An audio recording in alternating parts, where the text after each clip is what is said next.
say good afternoon, Paul, and welcome to the Southwark Rooms in SE1. Fabulous chandeliers, food. Obviously, people enjoying their lunch in the background, and I know you're really busy at the moment. And a big thank you from everyone for making time for us. My pleasure. You know, the book, it's all happening for you. Tours, books, and there it is. The Gay Divorcee. And what an absolute bag of fun it is. I started reading it, and I don't know whether you know, but obviously I was, you know, been a comedian for about 15 years, and I was just in absolute stitches. You know, what was it? The mother that got the head cocked like a rabbit in a headlight. I mean, these sort of phrases have just absolutely done it for me straight away. You know? Well, I mean, to be honest with you, that early, the prologue with Sandra, the mother of the main character Phil. I mean, that's very much my childhood growing up. You know, there's very South Wales. There's a lot of unintentional comedy in the way people talk and behave in South Wales. What? Unintentional? I don't believe that for a minute. You've got a natural gift. I mean, my mother does not realise how camp she is.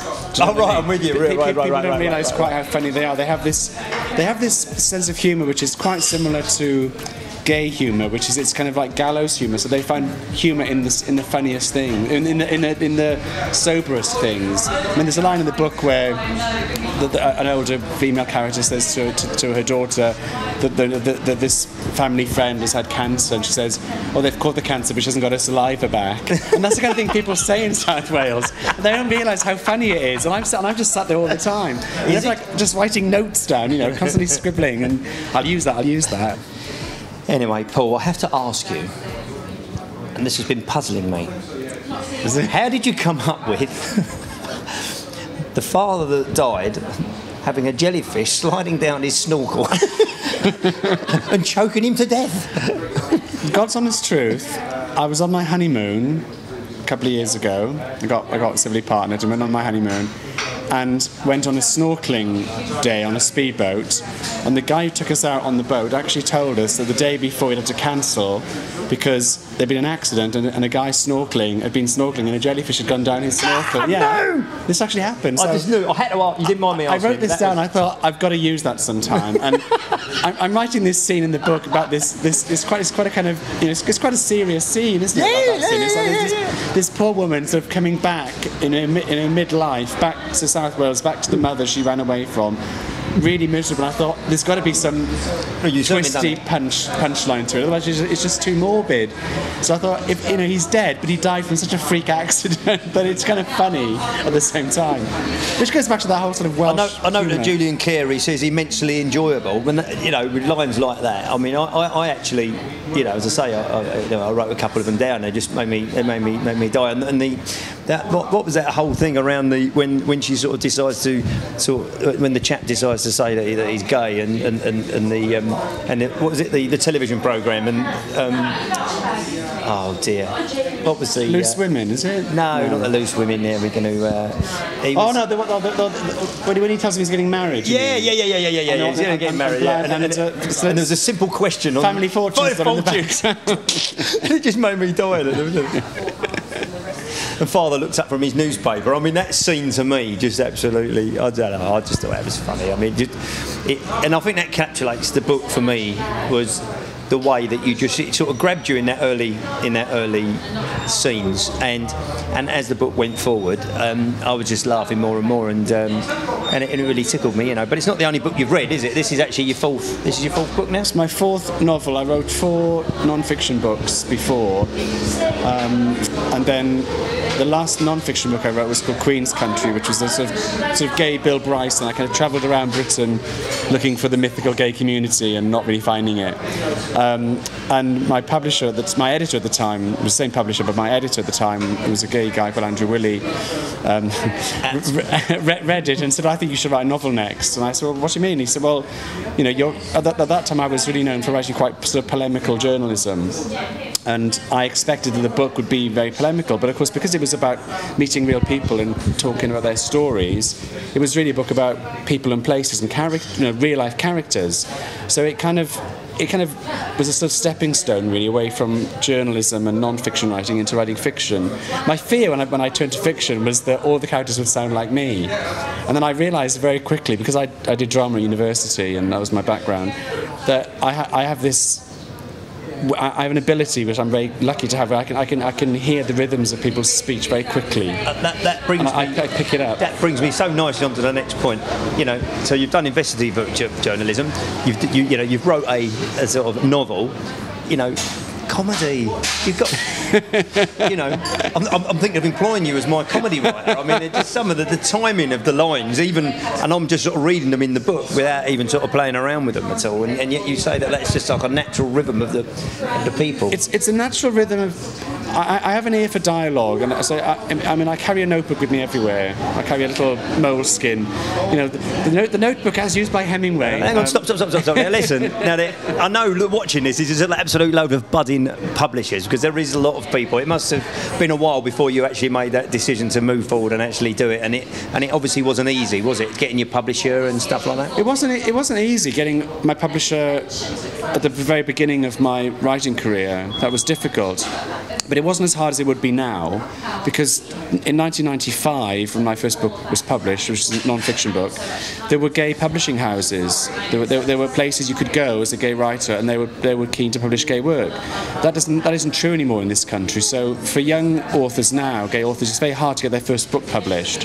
Okay. And until you get your first book published, it's very hard to get an agent. Until you get an agent, it's very hard to get a major book deal. So it's a kind of chicken and egg situation. It's a chicken and egg, but it can start with a notebook. So every day you make notes. Every day you make notes, and you can't write without reading a lot. You have to read. If you want to be a writer, you must read. You must read everything you can avidly. I'm an omnivorous reader. I read everything. So I read, your obvious, all the gay. The naughty stuff, darling. Well, the naughty stuff. Not naughty, but your gay literary stuff. Your Edmund White and your Alan Hollinghurst and your Neil Bartlett and everything. I also read an awful lot of chick lit. I mean, Marianne Keyes is one of my favourite authors. And actually, when this book came out, I got a message from a mutual friend who happens to know her. To say that she was reading it, and she sent me a lovely email saying how much she loved it, which to me was the biggest thrill, because she's one of my favourite writers in the world. So when someone that you really love, who's writing as well, writes to you and says I love you and I love your female characters as a gay male author, that's such a compliment amazing, to come from a female author like her. It's interesting you say that, because obviously from a straight man's point of view, I was actually looking at something, and the depth of your understanding of life comes out phenomenally in these. Really? Yeah, no, definitely. Just before we get into the whole plot and the story behind the gay divorcee, grow old and grey like Quentin Crisp and die of a horrible disease. Well, that was very much the mood of the early '80s and mid '80s. I mean, I was 15 when The Naked Civil Servant was shown on television, and it terrified me. My claim to fame, I did meet Quentin Crisp. Did you? Yes. I'd love to have met him actually, because as I grew older, I've learned to appreciate him. But when I was young and just coming to terms with my sexuality, you had Quentin Crisp was the most obviously gay person in the world at that time, pretty much, and you had AIDS all over the news. So these two mutual things that really frightened me as a young gay kid. So this is just making a little bit of a joke, about that, because obviously the character moves on from an amazing man. I mean, when you look at the way things have moved on, it's incredible, and certainly for my part, I was learning more and more about the way that the whole gay movement's unfolded, and when we done the Gay History Month, it was pointed out that the last 100 years, some poor soul would have been sort of basically executed for being themselves. Well, I mean, it's still happening in some parts of the world, bitterly. But so my claim to fame, serving Quentin Crispy sausages. Don't ask. But anyway, but on a more serious note, so take me to the plot. Guy gets married, 20 years. It's basically The Gay Divorcee is a tale of two weddings and no funerals, which is a nice change. And it starts off with the character marrying a woman when he's young. A lot of men, I think, especially it's set in South Wales at the beginning, where I'm from, and it's a very working class community. And if you didn't have a route out, which I had, i.e. education, and you stayed, the chances are you'd have probably ended up trying to fit in, and fitting in would have meant trying to live a straight life. I knew many people who did that, many people. Really? So the idea initially was to have this character who gets married to a woman, and then of course realises quite soon afterwards that isn't really what he wants. And then you leap forward to the present day and you meet the same man 20 years on, currently planning his civil partnership. So it's a sort of straight wedding at the beginning, and then the story is heading towards a gay wedding. It may not get there, and I'm not going to spoil it, but it's heading towards a gay wedding. So that was the idea really, and it was partly inspired by a real person that I know, called Jeff, who I thanked in the book, who at his civil partnership told me that he was once married to a woman when he was 20, which I didn't know about. And I thought, unlike him, who got divorced and everything, all the ends were tied up, I thought, well, it's much more interesting as for a story if the ends aren't tied up. So in my story, Phil doesn't get divorced. You know, she runs off with her driving instructor, leaving him to sort of pursue this new life of his and move to London and live the gay dream, which is sometimes a nightmare, but sometimes a dream. And but they never got divorced, because what gay man in the 80s would ever think they're going to get married again? Least of all to a man, because the thought of gay marriage then was unthinkable. Oh, absolutely. So of course, you know, technically, if he marries Ashley, who's his partner, his husband-to-be, he'll be a bigamist. So there's a message out there. If you're married a woman, get divorced quick before it's too late. So because of this, he has to find her. So that's the kind of plot device, really, to bring these two characters back. And I wanted to have this contrast between a gay man in his early 40s, which is what I am, living a pretty much typical Soho-y gay life. He runs a bar. He doesn't really have many responsibilities. He's really like a grown-up teenager. Like somebody I know very well that done a very similar thing. Many people are like this. but then you have that contrasted with the life led by a woman of the same age and the expectations on her.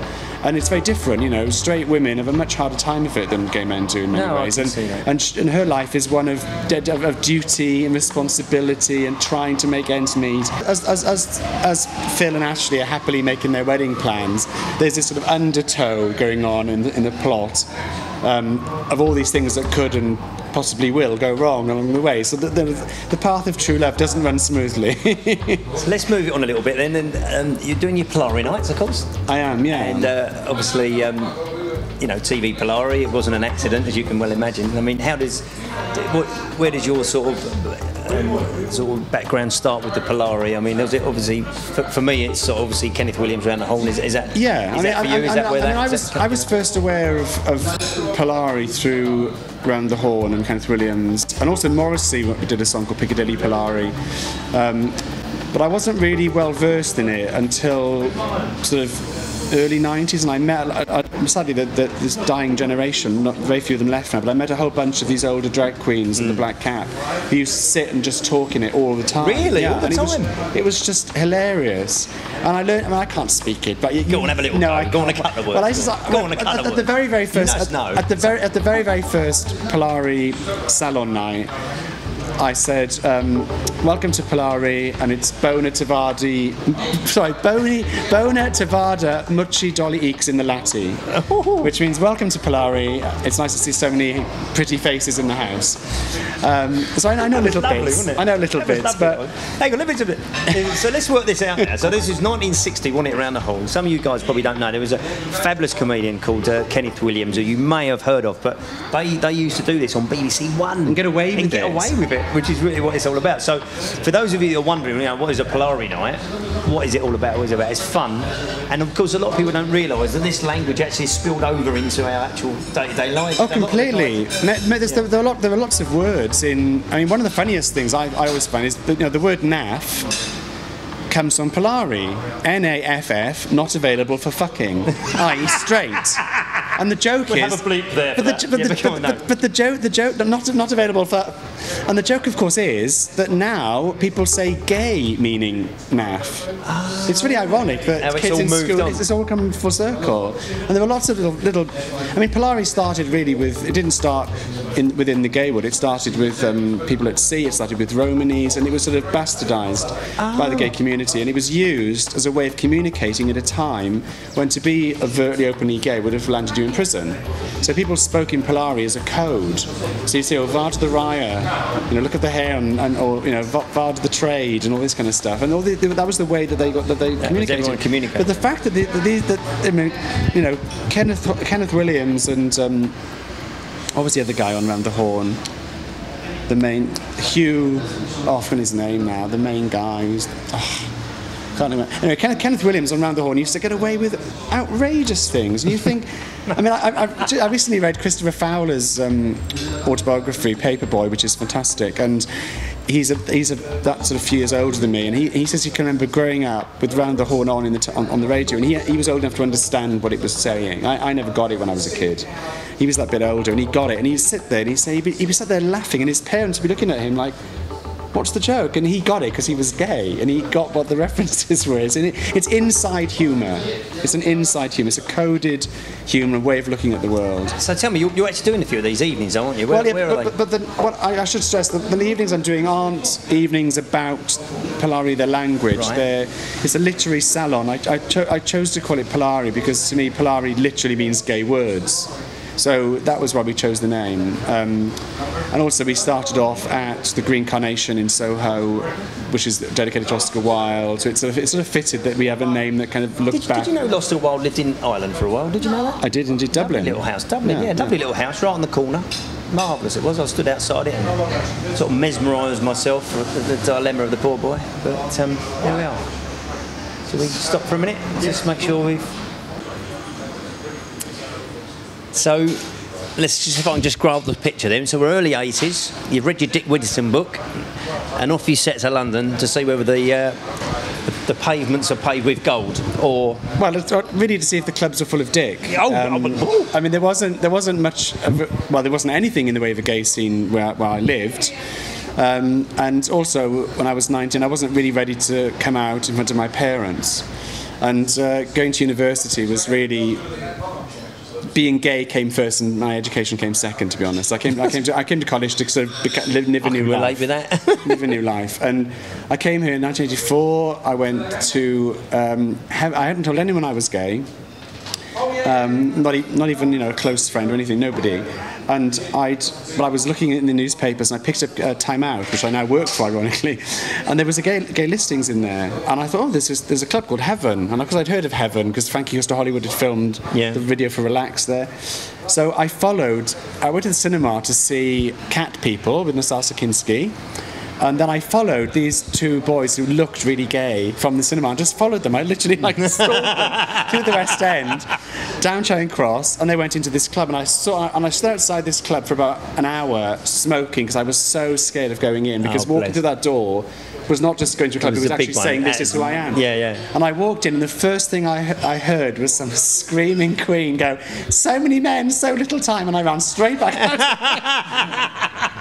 But I was back the next week, and I was back every week for the next 10 years. I lived in Heaven for like most of the 80s, and I had a fantastic time. So he was on the toilet wall then. Paul was here. Yeah, very much so. And I mean, there's a lot of very fond memories attached to that place for me, and also attached to London at that time, because it was just before AIDS really hit here big time. Just to finish, where are we going? It's all happening for you. It's great time. You're on your fourth book. You've got, you're doing as you say, the Polari evenings.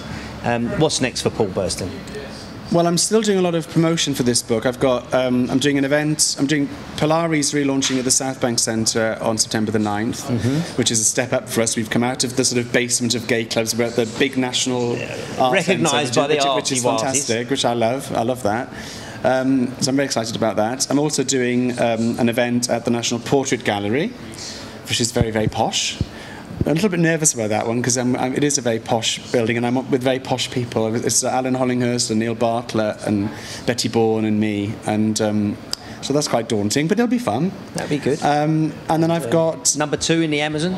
Number 2 on Amazon, and in the gay bestsellers, which is really good. Gay bestsellers. And then I'm off to Huddersfield in January to speak. I'm not going to laugh. Titter ye not. No, I'm not. I'm going to speak at they have an academy there called the Academy of Britishness, and they're doing seminars on what it means to be British, and they've asked me to come and speak about what it means to be gay and British. So, well, that'd be good, wouldn't it? Yeah, we might even follow you up there with a camera for that. Well, it'll be fun. That'd be a good afternoon out. And then fingers crossed, I'm going to Mardi Gras in Sydney, but that's still being discussed. But I've had an invitation from Sydney Mardi Gras to go over in February and promote the book, because I'm published in Australia, and I have a lot of lovely fans down under who I love dearly, because they buy my books in big numbers. Paul Burston, I know you're busy. You know, we've just snatched you off the street here just for a bit of time. There's the book. It really is an absolutely comical. I think he ought to be a comedy writer. Don't be surprised if you see him with his own sitcom in the next few years. From me, they're going well. Kiss, Thank you very much. Absolutely wonderful. Come back to see us. And if you get another book, we'd love to hear from you. Thank you very much. Goodbye for now, people. Thank you. Thank you very much.